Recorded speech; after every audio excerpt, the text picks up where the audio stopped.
Today, I'm going to be sharing the screen with a professional, but first, I want to ask you a question. Have you ever learned something about a friend of yours who you knew for years, but you didn't know this new thing about them? That happened to me recently when I learned my girlfriend, Catherine, was a competitive diver. And today, though she is a professional, she will not be acting.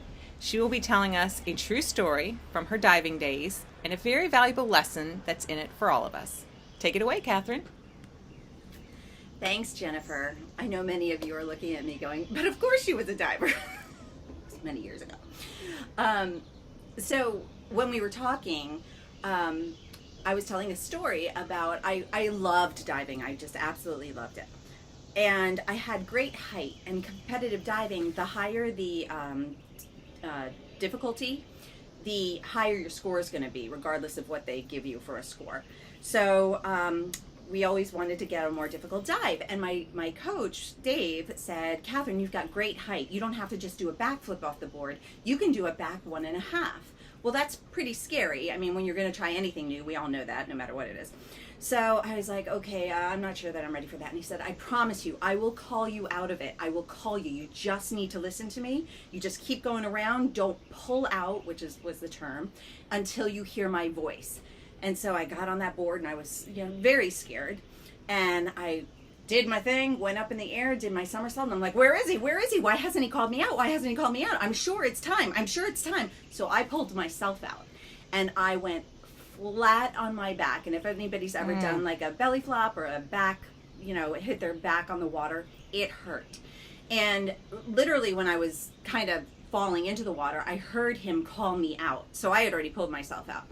And the pain was so great, and then the fear just completely enveloped me, and I never tried a back 1.5 again.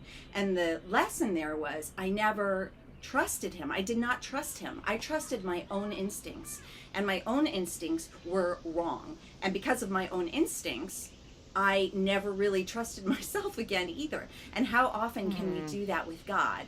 We don't have the patience to wait on God, so we do it ourselves, and we make a mess of a situation that might have turned out beautifully, And this scripture came to mind. I'll just read it real quick about waiting on God and His timing, because I know that we are all very similar in we don't want to wait, right? It's like we can put our prayers out there and He promises He's going to answer them, maybe not the way we want to, but even if it is going to be the way we want to, where are you? It's time. Come on. I need my prayers answered.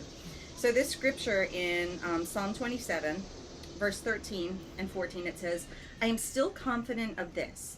I will see the goodness of the Lord in the land of the living. Wait for the Lord. Be strong and take heart and wait for the Lord. I wish I had waited on Dave, because who knows, I probably would have had that 1.5.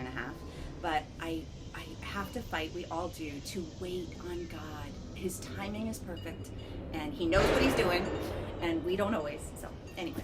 Thanks, Catherine. Great reminder. Have a good week, everyone.